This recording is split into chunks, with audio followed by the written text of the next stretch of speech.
दोस्तों, पौराणिक ग्रंथों के अनुसार एक बार ब्रह्मा जी के मानस पुत्र सनक, सनंदन, सनातन और सनत कुमार भगवान विष्णु के दर्शन के लिए बैकुंठ धाम पहुँचे तो बैकुंठ के द्वारपाल जय और विजय ने उन्हें रोक लिया। उन्होंने ब्रह्म कुमारों से कहा, रुकिए, अभी भगवान से मिलने का समय नहीं है। हमें किसी को भी अंदर भेजने की अनुमति नहीं है। यह सुनकर ब्रह्म कुमारों ने हैरानी जताते हुए कहा, भला भगवान से मिलने के लिए भी किसी से अनुमति चाहिए होगी? भगवान से तो कोई भी कभी भी मिल सकता है। इस पर जय विजय ने कहा कि आपकी बात तर्क सम्मत हो सकती है, परंतु हमारे कार्यक्षेत्र से बाहर है। इस क्षण हम आपको अंदर जाने की अनुमति नहीं दे सकते। इस बात से क्रोधित होकर सनक आदि ब्रह्म कुमारों ने जय विजय को धरती पर जन्म मरण के बंधन में गिरने का श्राप दे दिया और वहां से चले गए। यह श्राप पाकर जय विजय जोर जोर से रोकर विलाप करने लगे। तभी भगवान विष्णु जी वहां आ गए और उन्होंने जय विजय से विलाप का कारण पूछा। जय विजय ने भगवान को पूरी बात विस्तार पूर्वक बताई। भगवान विष्णु जी ने उनसे कहा कि मैं श्राप को शून्य तो नहीं करूंगा, क्योंकि इससे श्राप देने वाले का एवं उसके तप का अनादर होगा और कर्म चक्र भी बाधित होगा।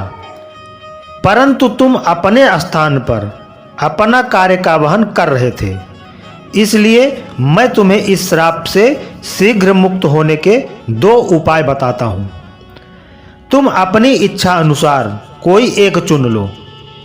पहला, तुम दोनों धरती पर 7 बार मेरे भक्त के रूप में जन्म लो, या फिर 3 बार मेरे शत्रु के रूप में और मेरे हाथों से अंत गति को प्राप्त हो। जय विजय ने हाथ जोड़कर धरती पर 3 जन्म लेने की बात स्वीकारी। इससे वो जल्दी अपने प्रभु की सेवा में लौट पाएंगे। और दूसरा, तीनों जन्म में प्रभु उनका वध करने आएंगे, तो उन्हें हर जन्म के अंत में प्रभु के दर्शन भी होंगे। भगवान विष्णु जी उनकी भक्ति देखकर मुस्कुराए और उनकी इच्छित 3 जन्मों के लिए तथास्तु कहकर चले गए। इसके बाद जय विजय अपने पहले जन्म में हिरण्यकश्यपु व हिरणाक्ष नाम के दैत्य बने। जब हिरणाक्ष ने एक बार धरती को उसकी कक्षा से बाहर खींचकर ब्रह्मांडीय सागर में छिपाने का प्रयास किया था, तब भगवान विष्णु ने वराह अवतार लेकर उसका वध किया और धरती को पुनः उसके स्थान पर स्थापित कर दिया। अपने भाई की मृत्यु से हिरण्यकश्यप को बहुत क्रोध आया और ब्रह्मदेव से कई तरह का वरदान पाकर वह स्वयं को अमर समझने लगा और भगवान की सत्ता को नीचा दिखाने का हर संभव कार्य करने लगा। यहाँ तक उसने अपने नारायण भक्त पुत्र प्रहलाद को भी सताना शुरू कर दिया। तब भगवान विष्णु ने नरसिंह अवतार लेकर हिरण्यकश्यप का भी वध कर दिया। फिर जय विजय अपने दूसरे जन्म में रावण और कुंभकर्ण बने। इस जन्म में रावण लंका का राजा था और कुंभकर्ण उसका भाई। तब प्रभु ने अयोध्या के राजा दशरथ के यहाँ पुत्र राम के रूप में जन्म लिया और फिर प्रभु श्री राम ने रावण और कुंभकर्ण का वध किया। तीसरे जन्म में जय विजय शिशुपाल व दंतवक्र के रूप में जन्म लिया। इनके इस जन्म के समय नारायण अपने पूर्ण रूप में भगवान श्री कृष्ण बनकर धरती पर आए। भगवान श्री कृष्ण के बुआ के पुत्र के रूप में जन्मे थे।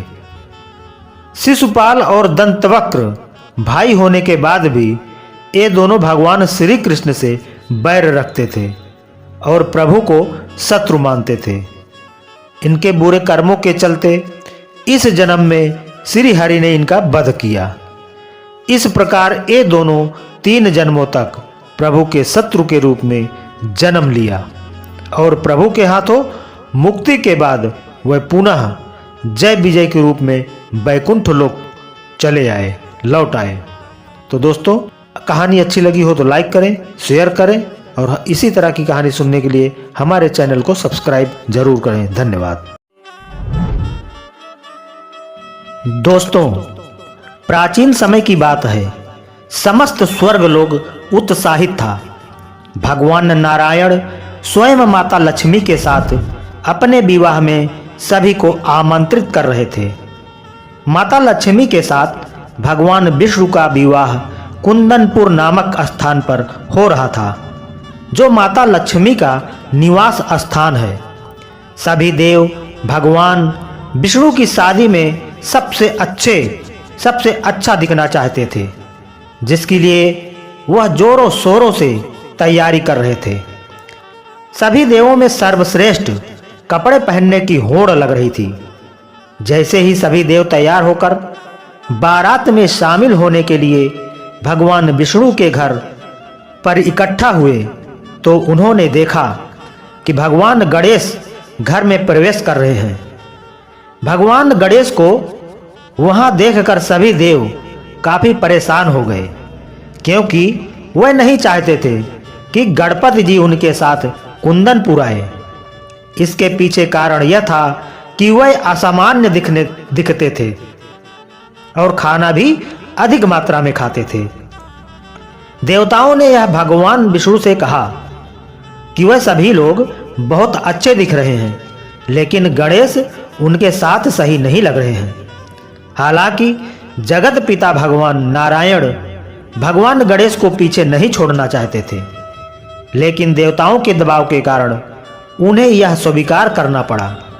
इसलिए वह एक योजना के साथ आए और भगवान विष्णु से गणपति को यह बताने के लिए कहा कि उन्हें स्वर्गलोक की देखभाल करनी है, क्योंकि वह सभी लोग जा रहे हैं। विवाह में न जाने किस की बात सुनकर गणपति जी थोड़ा दुखी तो हुए। विवाह में न जाने की बात सुनकर गणपति जी थोड़ा दुखी तो हुए, लेकिन भगवान नारायण द्वारा सौंपे गए कार्य को वह मना नहीं कर पाए। यह सब होने के पश्चात नारद मुनि वहां आए और उन्होंने युवा श्री गणेश को सब कुछ बताया। साथ ही उन्होंने देवताओं के पास वापस जाने के लिए एक विमान भी तैयार किया। देवर्षि नारद मुनि ने भगवान गणेश को सलाह दी कि वह चूहों की एक सेना तैयार करे। यह चूहों की सेना देवताओं के मार्ग के नीचे खुदाई करने का कार्य कर सकती है। मार्ग की खुदाई करने से सड़कें खोखली बन जाएगी और खोखली सड़कें रथों, हाथियों, गाड़ियों और अन्य वस्तुओं के वजन को संभाल नहीं पाएगी। फिर जब वे सभी मार्ग पर चलेंगे तो सब डूब जाएगा और वे सब भीतर गिर जाएंगे। भगवान गणेश इस योजना से बहुत खुश हुए और उन्होंने वैसा ही किया और सब कुछ योजना के अनुसार हुआ। जैसे ही भगवान विष्णु का रथ सड़क पर चढ़ा, पहिए सड़क में गहरे धंस गए और बारात रुक गई। कोई भी देव रथ को पृथ्वी से बाहर नहीं खींच सके। देवताओं को इस तरह संघर्ष करते देख पास से गुजर रहे एक किसान ने मदद के लिए हाथ आगे बढ़ाया। किसी को विश्वास नहीं था कि वह कार्य कर पाएगा, लेकिन फिर भी उसे मौका देने का फैसला किया। किसान ने पहिया पकड़ लिया और जय गणपति चिल्लाया और पहिया एक झटके में जमीन से बाहर हो गया। हर कोई चौंक गया और देवताओं ने उससे पूछा कि उसने श्री गणपति का नाम क्यों लिया। तब किसान ने उत्तर दिया कि भगवान गणेश सभी समस्याओं को दूर करने वाले हैं। वह प्रथम पूजनीय देव हैं, इसलिए वह हमेशा कोई भी काम शुरू करने से पहले भगवान गणेश का नाम जरूर लेते हैं। यह सुनकर सभी देवता बहुत लज्जित हुए और स्वयं को दोषी महसूस किया। उन्हें इस बात का आभास हुआ कि अच्छे दिखने से कोई फर्क नहीं पड़ता है। जो वास्तव में मायने रखता है वह है किसी व्यक्ति की महानता और अच्छाई। सभी देवता वापस श्री गणपति के पास गए और क्षमा मांगी। तब वह सभी उन्हें बारात में ले आए और सब कुछ ठीक हो गया। तो दोस्तों, अगर आपको यह कहानी पसंद आई हो तो वीडियो को एक लाइक अवश्य कर दीजिएगा और वीडियो को शेयर करके हमारे चैनल को सब्सक्राइब जरूर कर लें। धन्यवाद।